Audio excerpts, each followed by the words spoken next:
अस्सलाम वालेकुम। दुरूद शरीफ पढ़ लें।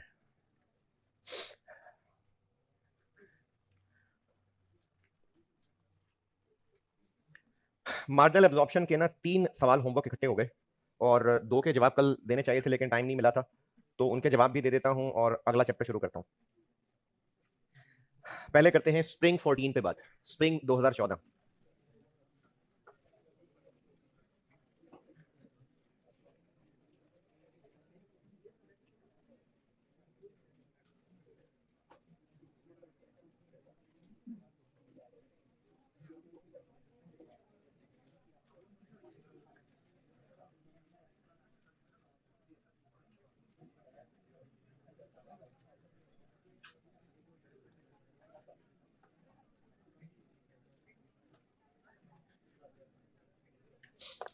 इसमें 2013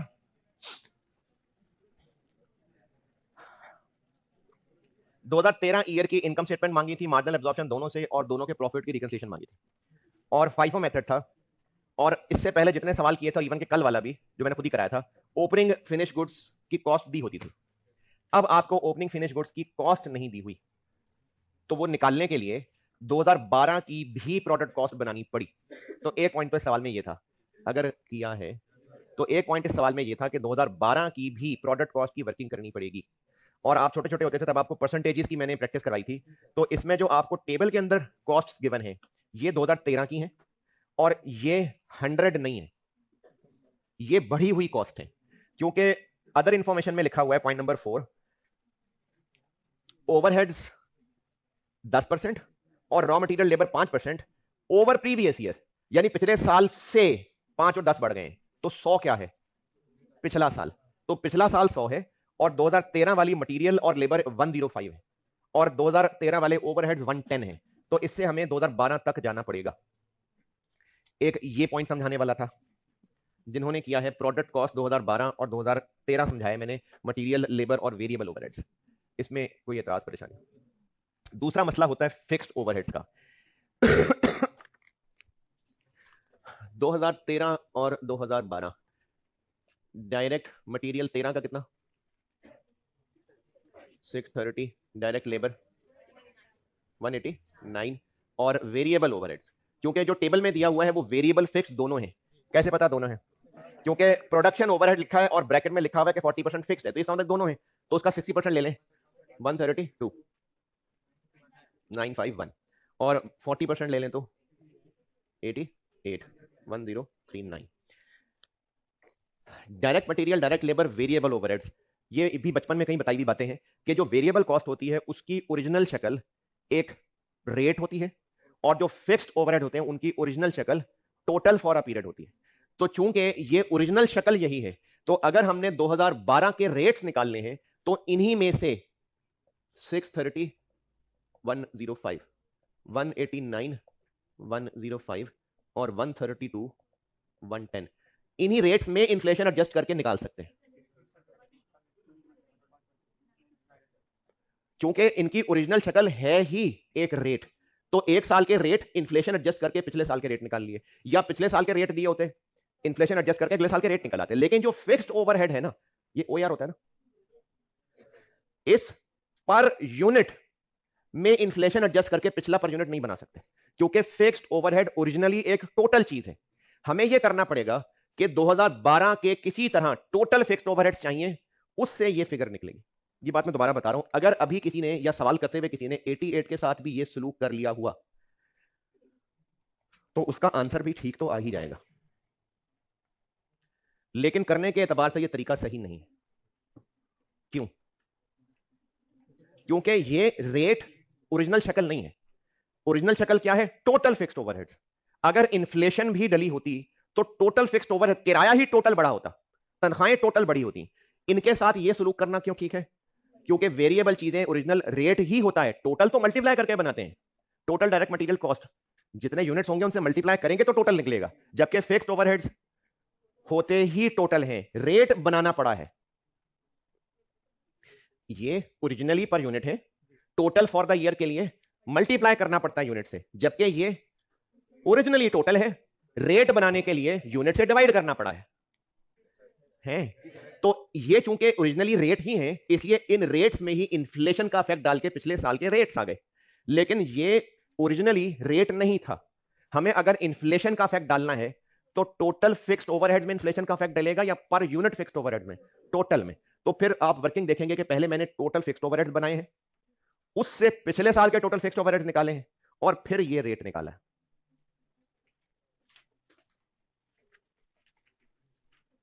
इस सवाल में ये शायद आपको इतना मीनिंगफुल इसलिए नहीं लग रहा होगा क्योंकि ऐसे करने से भी ये सॉल्व हो जाना था। क्या बात, 88 से हो जाएगा, लेकिन ये ना होता अगर इस साल डिनोमिनेटर चेंज होता। तो वो तो दोनों साल में डिनोमिनेटर सेम है, नॉर्मल प्रोडक्शन। अगर डिनोमिनेटर कुछ और होता तो फिर ये इस तरीके से आंसर आना ही नहीं था। तरीका एक ही है कि आप पिछले साल का पर यूनिट फिक्स्ड ओवरहेड निकालने के लिए पहले पिछले साल के टोटल फिक्स्ड ओवरहेड्स ढूंढें, फिर यूनिट से डिवाइड करके ये फिगर निकालें। ये मुझे समझ नहीं आ रही कि ये मैं बता पा रहा हूं कि नहीं बता पा रहा हूं। जो मटेरियल, लेबर और वेरिएबल ओवरहेड्स हैं, इनकी ओरिजिनल शक्ल एक रेट की होती है। अगर पिछले साल से महंगे होके ये बन गए हैं तो इन्हीं को महंगा करके ये बन सकता है, लेकिन इस 80 को महंगा करके 88 नहीं बना सकते। टोटल फिक्स्ड ओवरहेड्स उनको महंगा करेंगे, फिर यूनिट से डिवाइड करके ये बनेगा। तो वेरिएबल चीजों के एक साल के रेट्स से अगले साल के रेट्स इन्फ्लेशन एडजस्ट करके निकाल सकते हैं, या अगले साल के रेट्स से इन्फ्लेशन रिवर्स करके पिछले साल के रेट्स बना सकते हैं, क्योंकि ये ओरिजिनली ही रेट पर यूनिट की शक्ल में होते हैं। जबकि फिक्स्ड ओवरहेड्स हमने जबरदस्ती रेट पर यूनिट बनाया हुआ है, अदरवाइज इनकी ओरिजिनल शक्ल टोटल की होती है। तो अगर इन्फ्लेशन डालनी है या रिवर्स करनी है तो वो किस में डलेगी? टोटल में। तो इसीलिए वर्किंग आपको थोड़ी अजीब लग रही है अगर, तो मैंने वो टोटल के जरिए ही 80 निकाला है। ये मेरी तरफ से इस सवाल में बताने वाली बातें थी। आपने स्प्रिंग 14 में जो पूछना है पूछे, जिन्होंने किया है स्प्रिंग 14 में। अब आप लोगों ने कुछ पूछना है तो पूछे।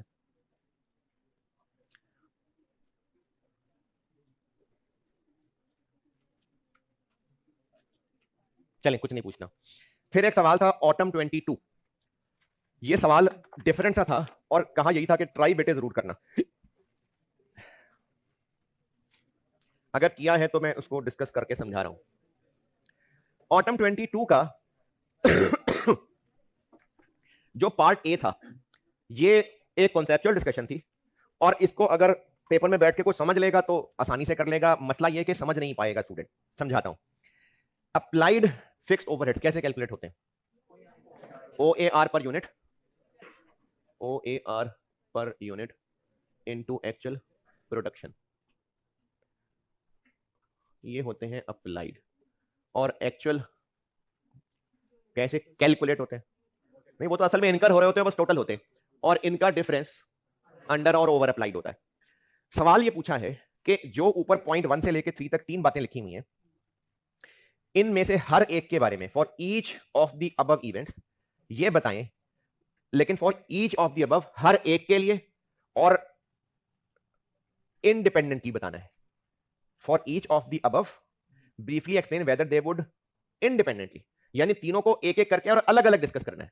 नंबर 2 बताते हुए नंबर 1 3 को भूल जाएं, नंबर 3 बताते हुए नंबर 1 और 2 को भूल जाएं। ये रिक्वायरमेंट की वर्डिंग का मतलब है कि for each of the above events briefly explain.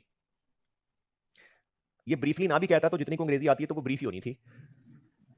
Briefly explain क्या?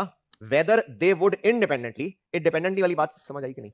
तीनों को अलग अलग बताना है, तो जब एक बता रहे हो तो दूसरों को इग्नोर। क्या बताना है? इनके नतीजे में over applied, absorbed applied, over applied overheads आने थे या अंडर अप्लाइड ओवरहेड्स आने थे, ये बताना है।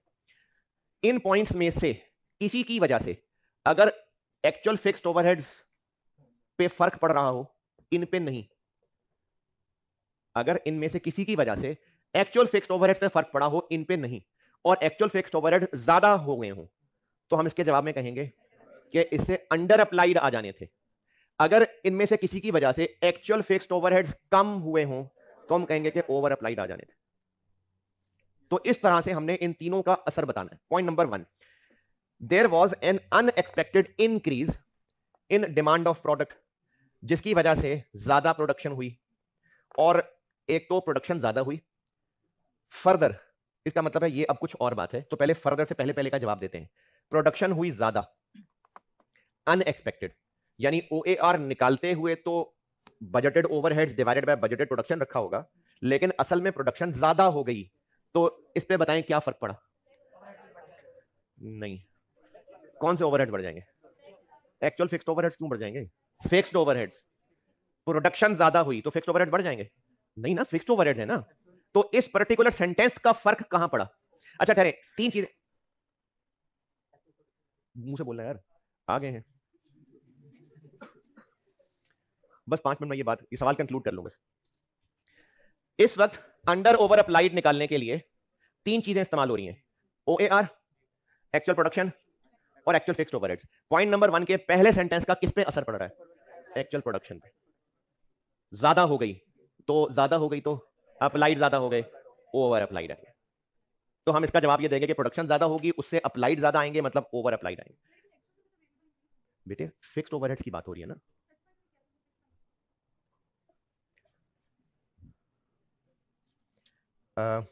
PL has a policy of revising its fixed overheads absorption rate, fixed overheads for each year on the basis of prior year's actual fixed overhead discussion। सब fixed overheads की चल रही है। During the current year following events took place। OAR की discussion बात हो ही fixed की रही है, और रिक्वायरमेंट में उसने फिर अंडर ओवर अप्लाइड ओवरहेड्स कहे, इसलिए फिक्स्ड की बात कर रहा है। कॉन्टेक्स्ट से वो फिक्स्ड की बात हो रही है। तो पॉइंट नंबर 1 के पहले सेंटेंस से क्या हुआ? प्रोडक्शन बढ़ेगी, अप्लाइड बढ़ेंगे तो ओवर अप्लाइड होगा।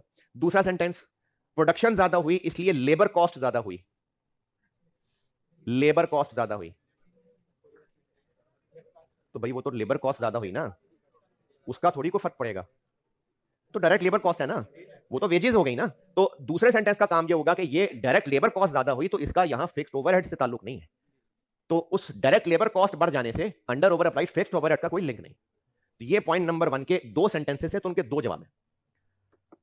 Okay, point number 2। अच्छा, जिन बच्चों ने ये नहीं भी किया ना बेटे, शर्माते रहते हैं, बैठे तो पढ़ के कम से कम डिस्कशन तो सुन लिया करें।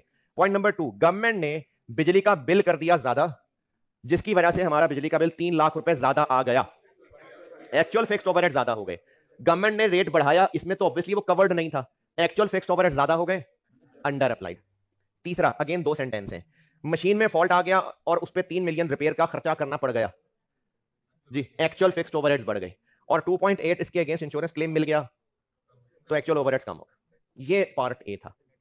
इसका नेट भी बता सकते हैं, लेकिन उसने सेंटेंस दो लिखे हैं ना, अमाउंट, तो आप उसका नेट करके जवाब दे दे, लेकिन जिक्र दोनों का करना पड़ेगा जी। ये था पार्ट ए।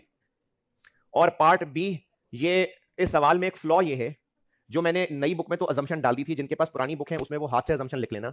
इसमें ना फ्लॉ सवाल में ये है कि फिक्स्ड OAR 200 रुपए पर मशीन आर है, जबकि हमने इसको अप्लाइड कैलकुलेट करते हुए मल्टीप्लाई यूनिट्स से किया है, तो ये मैचिंग नहीं बनती। तो इस सवाल में फ्लॉ की वजह से हमें अजम्पशन ये लेनी पड़ेगी कि एक यूनिट के लिए 1 मशीन आर लगता है। तो नई बुक में तो मैंने बोल्ड करके ये अजम्पशन डाल दी है स्टार्ट में, पुरानी बुक में नहीं डाली हुई थी। जिनके पास पुरानी बुक है, ये अजम्पशन मैंने तब जबानी बताई थी, तो जिससे आपने पुरानी बुक ली है उसने तब लिखा नहीं होगा ये, अब लिख लें। ये सवाल का फ्लॉ था, तो सोल्यूशन में फिर मैंने एक अजम्पशन दे दी, सोल्यूशन में मैंने लिखी हुई है अजम्पशन, लिखी हुई है, नहीं लिखी हुई? लिखी हुई है भाई।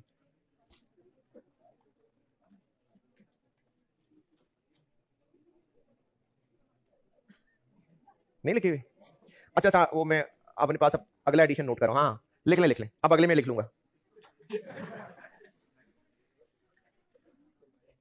इसमें सोल्यूशन में अजम्पशन लिख लें। यार मेरे ख्याल में तो मैंने लिखी, किधर गायब हो गई?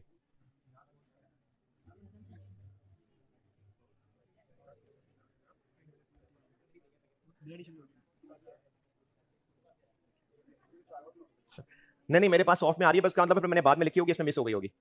ठीक है, लिख ले, नए में भी लिख ले, नई नहीं लिखी हुई। पार्ट बी के सोल्यूशन में ना पहली लाइन में ही लिख लें कि इंफॉर्मेशन नहीं है, इसलिए हम अज्यूम कर रहे हैं कि एक यूनिट में एक मशीन आर लगता है। तो वो जो OAR 200 पर मशीन आर है, तो उसको हम 200 पर यूनिट भी कह लेते हैं, इसलिए अप्लाइड निकालते हुए उसको एक्चुअल प्रोडक्शन यूनिट से मल्टीप्लाई किया जी।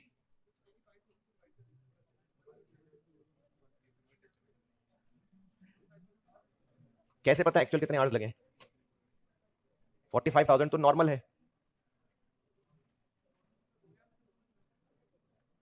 नहीं नहीं नहीं, उसने कहा कि नॉर्मल कैपेसिटी 45,000 है, क्या एक्चुअली 45,000 आवर्स काम हुआ है?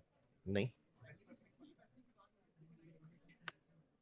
पिछले साल एक्चुअल कितने आवर्स लगे थे? नहीं पता ना, तो फिर हमें जब आर्स ही नहीं पता तो अप्लाइड कैसे निकालेंगे? ओ ए आर 200 रुपए पर मशीन आर है, एक यूनिट पे कितने आर्स लगते हैं कैसे पता चलेगा? सवाल से कैसे पता चल रहा है, आप बताएं कैसे पता चल रहा है? पिछले सवाल में ना कहा हुआ था कि 6 घंटे पर आर लगते हैं, वो जो मैंने बोर्ड पे किया था। इसमें नहीं पता कि पर आर कितने, पर यूनिट कितने आर्स लगते हैं, तो इसलिए 1 आर 1 यूनिट अज्यूम किया। तो ये जो 200 रुपए पर मशीन आ रहा है, इसको फिर 1 घंटा अज्यूम करने की वजह से 200 पर यूनिट कह दिया, और इसको फिर एक्चुअल प्रोडक्शन से मल्टीप्लाई करके अप्लाइड निकाला।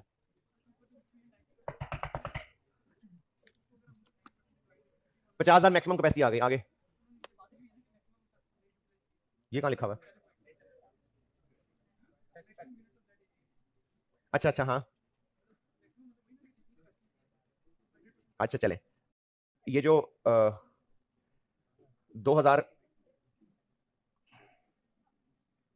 जो करंट ईयर है, करंट ईयर, उस करंट ईयर में एक्चुअल प्रोडक्शन कितनी है?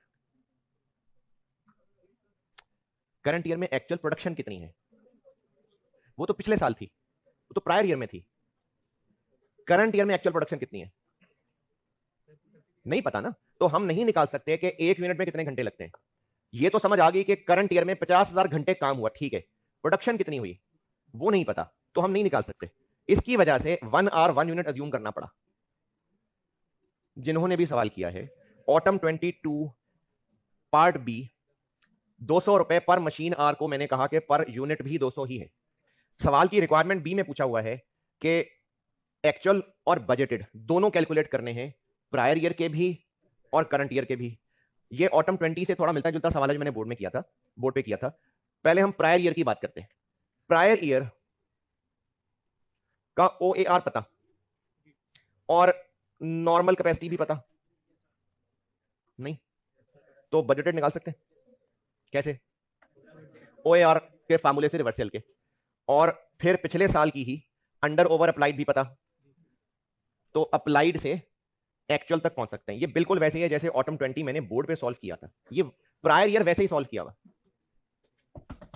प्रायर ईयर वैसे ही सॉल्व किया हुआ है, बजटेड ओएआर के फार्मूले से रिवर्स चल के और एक्चुअल अंडर ओवर अप्लाइड के फार्मूले में बैलेंसिंग करके, बिल्कुल जैसे मैंने ऑटम 20 बोर्ड पे सॉल्व किया था। जिन्होंने सवाल किया है प्रायर ईयर के बजटेड और एक्चुअल फिक्स्ड ओवरहेड में कोई मसला। अब आते हैं करंट ईयर पे। करंट ईयर के बजटेड वही होंगे जो प्रायर के एक्चुअल थे, ये बिल्कुल ऑटम 20 में भी ऐसा ही था। तो जो प्रायर के एक्चुअल निकले 9220, उन्हीं को हमने करंट के बजटेड कह दिया।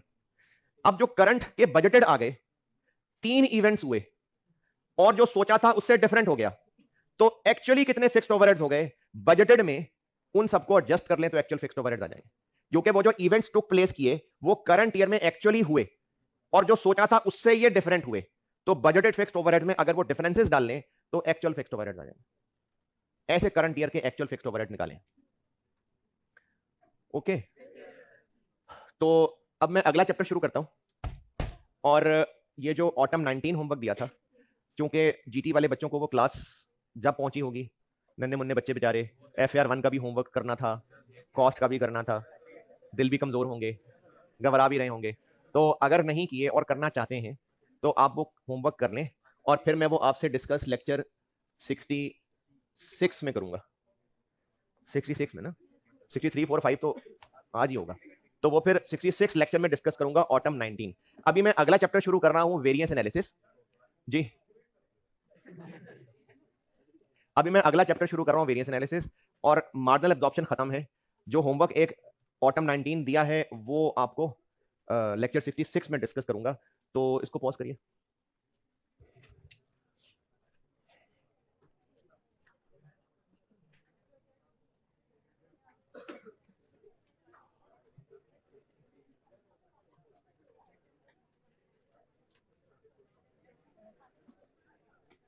स्टैंडर्ड कॉस्टिंग,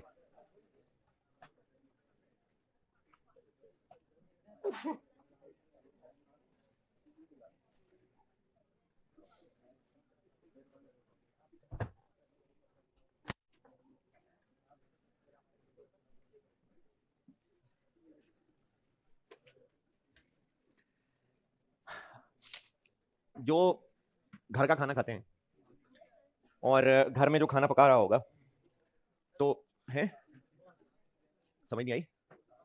नहीं खाते घर का खाना? अच्छा, चले जिंदगी में कभी तो खाया होगा। तो जो घर में खाना पकाने वाले हैं, कोई जनरली खातून ही होंगी, और माँ भाभी बहन कोई भी हो सकती है। तो अगर वो कोई एक डिश पकाएं, क्या पकवा लें? बिरयानी। बिरयानी पका लेते हैं। तो तकरीबन हर दफा सेम टेस्ट ही होता है। तो उनको कैसे याद रहता है कि टेस्ट कैसे सेम मेंटेन है? तो वो चीजें डालनी कितनी है अंदाजा होता है। और हर बार टेस्ट तकरीबन सेम इसलिए रह जाता है कि उन्होंने वो एक जैसी तरतीब याद रखी होती है। अच्छा, तरतीब से मेरी मुराद है कि ऑर्डर भी, क्वांटिटी तो रखी होती है, ऑर्डर भी याद रखा था कि पहले क्या होगा और फिर इतनी पकाने के बाद क्या होगा, और क्या मिक्स होगा और क्या पिसेगा और क्या। अब ये उन्होंने जो एक स्टैंडर्ड रख लिया, पर्पस मेंटेन रखना टेस्ट, बिजनेस पे आ जाते हैं। ये जो रेस्टोरेंट्स हैं या कोई भी खाने पीने की चीजें यहां मिलती हैं, तो वो जो सेम प्रोडक्ट हर दफा टेस्ट, प्रोडक्ट का जो टेस्ट हर दफा सेम रहता है, तो क्या जरूरी है कि एक ही कुक होगा उनके पास? तो फिर अलग लोग एक जैसा टेस्ट कैसे बना पा रहे हैं? क्योंकि उन्होंने कहीं ना कहीं उसकी रेसिपी को स्टैंडर्डाइज कर लिया हुआ है। अब उस प्रोडक्ट की जितनी भी ब्रांचेस होंगी, कुक्स अलग होंगे, लेकिन सेम फार्मूला है चूंकि, तो वो टेस्ट मेंटेन हो रहा है, यानी स्टैंडर्ड रेसिपी बना ली। टीचर, आप में से कुछ बच्चे जो होते हैं पढ़ने के शौकीन होते हैं, तो वो एक ही टीचर से एक पेपर एक से ज्यादा दफा भी पढ़ रहे होते हैं। तो वो जब पुराना रजिस्टर भी खोलते हैं, तो तकरीबन तकरीबन नंबर ऑफ लेक्चर फलाने में ही तकरीबन तकरीबन वही बातें की होती हैं तकरीबन। जैसे अगर लेक्चर 40s में मैं प्रोसेस कॉस्टिंग पढ़ा रहा था, तो पिछली दफा भी मैं यही कर रहा था। अब ये मुझे कैसे याद कि लेक्चर 46 में प्रोसेस ही पढ़ा रहा हूँ? मैंने अपने पास एक स्टैंडर्ड प्लान बना लिया कि जब भी कोर्स पढ़ाना है, ये चीज पहले, ये उसके बाद, और ये इतनी ड्यूरेशन में पढ़ानी है, तो कोर्स खत्म होगा। तो कोई भी काम को कंटिन्यूअसली एक लेवल पे मेंटेन रखने के लिए कुछ स्टैंडर्ड्स बनाने पड़ते हैं, और मिसाल चेंज करते हैं। ये तो हो गए क्वालिटी के स्टैंडर्ड्स। अब आते हैं खर्चों पे। अगर वो प्रोडक्ट की प्राइस सेम रख रहे हैं, तो वो सेम प्राइस रखना चाह रहे हैं, तो उनको कॉस्ट भी तो उतनी ही मेंटेन करनी पड़ेगी। वो कॉस्ट तभी मेंटेन कर पाएंगे जब उनको ये स्टैंडर्ड सेट करना है कि एक यूनिट के लिए इतना ही मटेरियल लगा करेगा।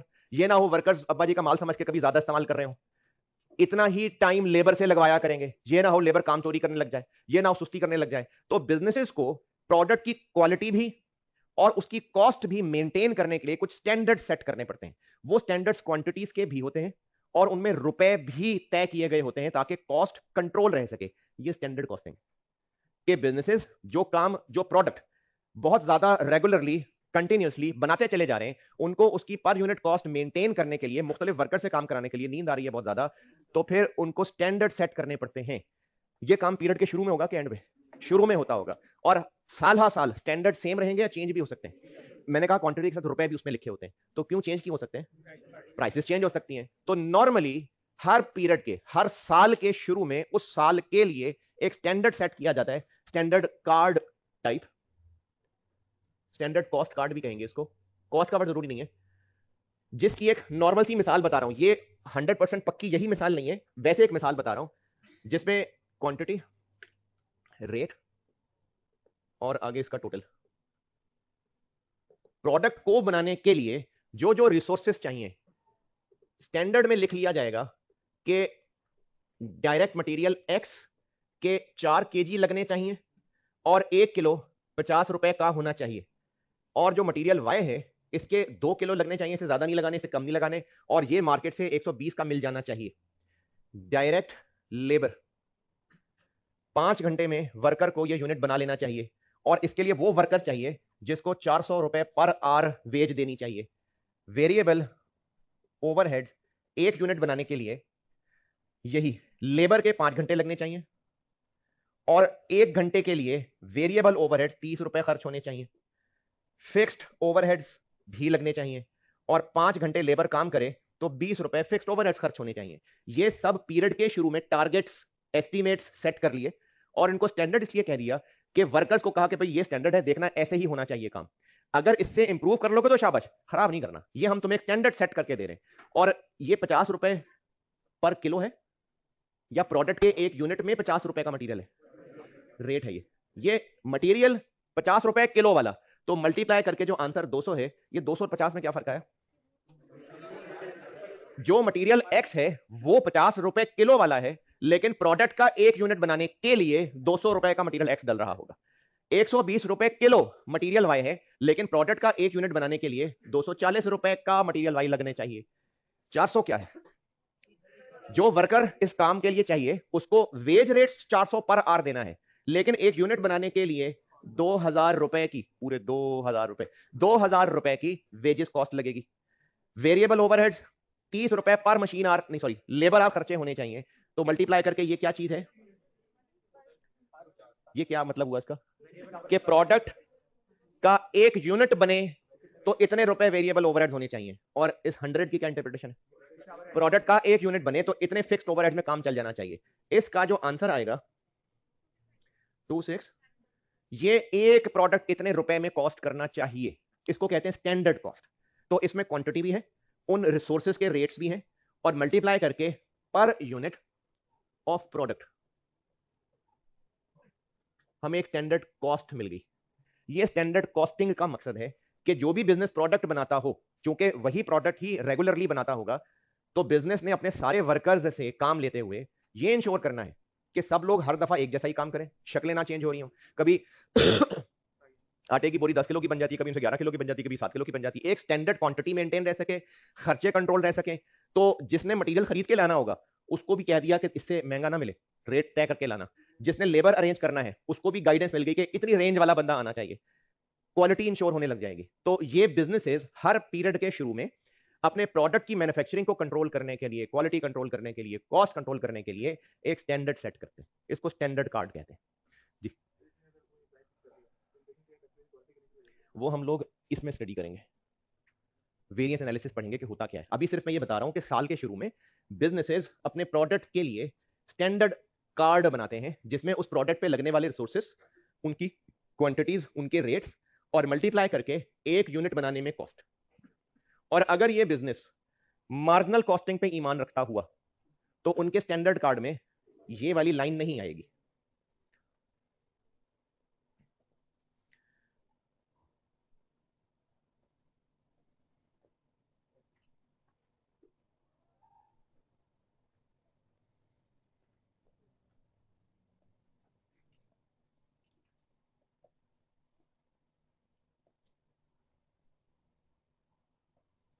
तो फिर ये लाइन नहीं हुआ करेगी उसमें।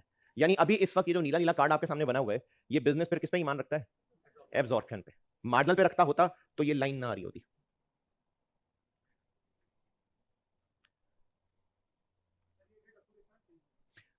और डिपेंड करता है कि हालात कितनी तेजी से बदल रहे हैं।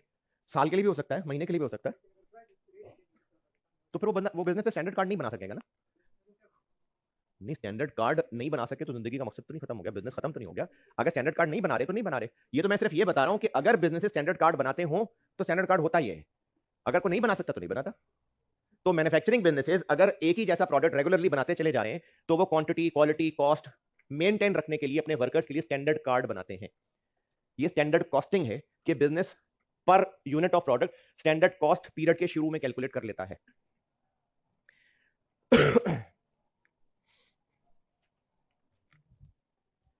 यहां तक लिखा?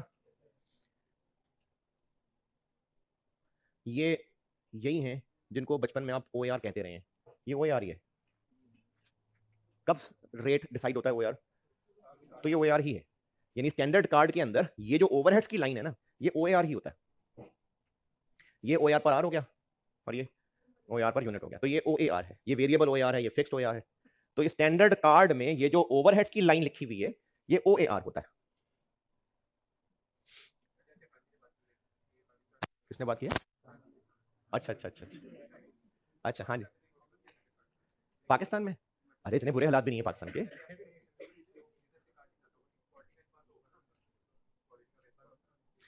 देखें, इतनी भी अनसर्टेनिटी नहीं है कि साल के शुरू में प्लानिंग ना हो सके। ये हो सकता है कि साल की करने की बजाय क्वार्टर की कर लें, क्योंकि जिन सप्लायर से नेगोशिएट करेंगे हो सकता है वो रेट देते हुए 3 महीने के लिए कह दे कि 3 महीने तक रेट एप्लीकेबल है, उसके बाद फिर दोबारा रेट नेगोशिएट करेंगे। क्योंकि जो स्टैंडर्ड कार्ड बना रहा होगा ना, ये कोई एक इंसान के बस की बात नहीं है।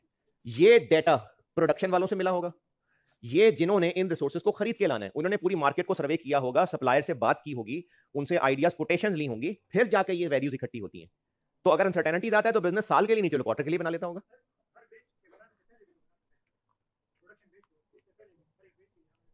मैंने कहा ना कि अगर अनसर्टेनिटी बहुत ज्यादा है तो इतनी भी ज्यादा नहीं होती कि अगले दिन का भी नहीं पता, इतना भी नहीं हालात होंगे। तो ये भी नहीं कि हर बैच से पहले, इतना भी नहीं होगा। क्वार्टर का हो सकता है, 6 महीने का हो सकता है, आपको स्टैंडर्ड कार्ड गिवन होगा, हो सकता है सवाल महीने का, हो सकता है साल का हो। जी,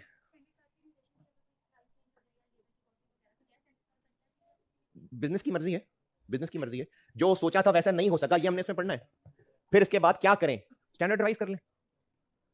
आपको स्टैंडर्ड कार्ड क्वेश्चन में गिवन होता है, उसका यूज करना है हमने।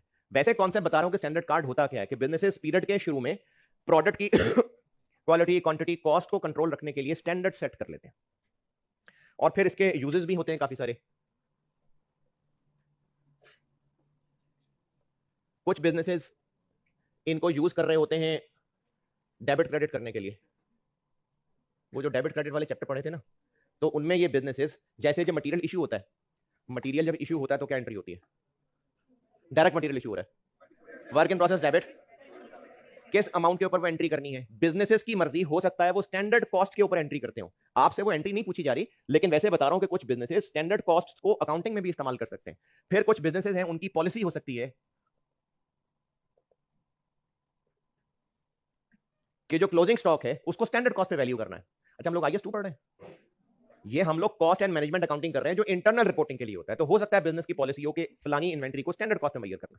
फिर इसके अलावा बहुत ज्यादा इस्तेमाल होता है, बेशक आपके कॉस्ट में नहीं है, ये है जाके MFA में, बजटिंग। तो बजटिंग में से हेल्प मिलती है, कहीं ना कहीं कुछ डिसीजन मेकिंग भी है। ये एग्जांपल्स लिखी है मैंने, एग्जांपल्स, डिसीजन मेकिंग में इसका इस्तेमाल हो सकता है। ये अगले साल इंशाल्लाह पढ़ेंगे, अगले हफ्ते। अगले हफ्ते नहीं शुरू करा दूंगा, वैसे बता रहा हूँ कि अब अगले साल में ही है ना। ये एक बेकार सा मजाक करने की कोशिश की थी हम ना, हम असल में भी दिसंबर में हैं, तो मैं आपसे कहना चाह रहा था कि हम जनवरी में पढ़ना है, तो मैंने एक बेकार सा मजाक किया था कि अगले साल पढ़ेंगे, और मुझे उसको तसल्ली से एक्सप्लेन करना पड़ गया।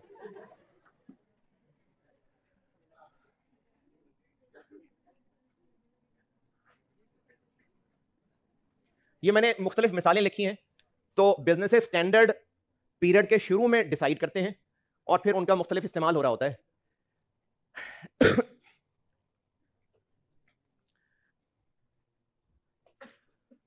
अच्छा, मैंने ये एक मिसाल लिखी है, लेबर भी एक से ज्यादा हो सकते हैं, स्किल्ड, अनस्किल्ड, जिस तरह इसकी लाइनें हैं उसकी भी लाइनें आ सकती हैं। फिर ये मैंने इसको लेबर आर से लिंक कर दिया, ये मशीन आर से भी लिंक हो सकते हैं। मशीन आर्स क्या होते हैं, जितनी देर मशीन ने चलना है। लेबर आर, जितनी देर लेबर का काम चाहिए। अब स्टैंडर्ड कॉस्ट कार्ड का यूज करते हुए वेरिएंस एनालिसिस है जो हमने इस चैप्टर को पढ़ना है। मेजॉरिटी तो इसमें से सवाल न्यूमेरिकल ही आता है, लेकिन कुछ रट्टे वाले भी पार्ट्स आ चुके, इसमें से मार्क भी करवा दूंगा। और 2 सवाल ऐसे हैं जो कॉन्सेप्चुअल अंग्रेजी लिखने पे सवाल आए हुए हैं, यानी उसमें कैलकुलेशन के साथ साथ अंग्रेजी भी बतानी थी, माहिराना राय देनी थी, तो वो भी प्रैक्टिस में लाऊंगा सवालों की, और इसमें भी प्रोसेस मिक्स होगा। नहीं, ये तो आप के लिए अल्फाज अब चलेंगे ही चलेंगे, इस चैप्टर में मार्जिनल एब्जॉर्प्शन के वर्ड्स इस्तेमाल हुआ करेंगे। अच्छा, ये जो स्टैंडर्ड कार्ड की मैं कहानी सुना रहा था और बार बार बोले जा रहा हूँ, बार बार बोले जा रहा हूँ, ये इंट्रोडक्शन ना, कुछ 2-4 लाइनें अपने अल्फाज में लिख लिया करें, कभी जिंदगी में काम ही आ जाता है। एक बार फिर कह देता हूँ, अगर किसी ने लिखना हो, कि बिजनेसेस प्रोडक्ट की क्वालिटी, उनमें लगने वाले रिसोर्सेज की क्वांटिटी, कॉस्ट को मेंटेन करने के लिए अल्फाज याद करके लिखेंगे, नहीं लिखे जाएंगे, उसके लिए पीरियड के स्टार्ट में स्टैंडर्ड कॉस्ट कैलकुलेट करते हैं।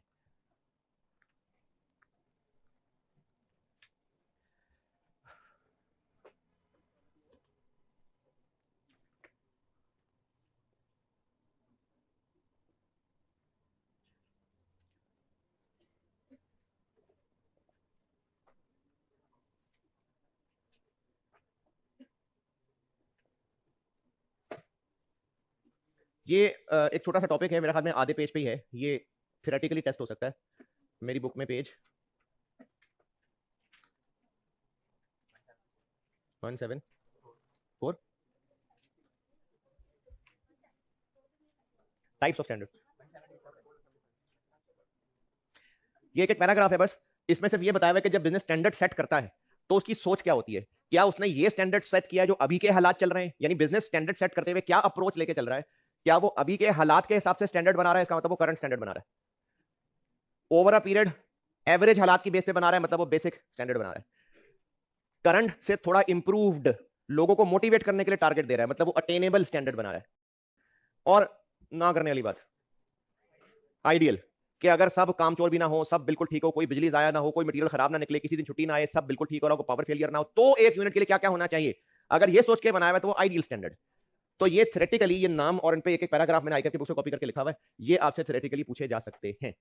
अब मैं लेक्चर 64 में ये शुरू करने लगा हूं, जिसपे न्यूमेरिकल सवाल होता है कि इसका हमने वेरिएंस एनालिसिस में करना क्या है, वेरिएंस एनालिसिस होता क्या है, इस पे अब लेक्चर 64 से बात करते हैं।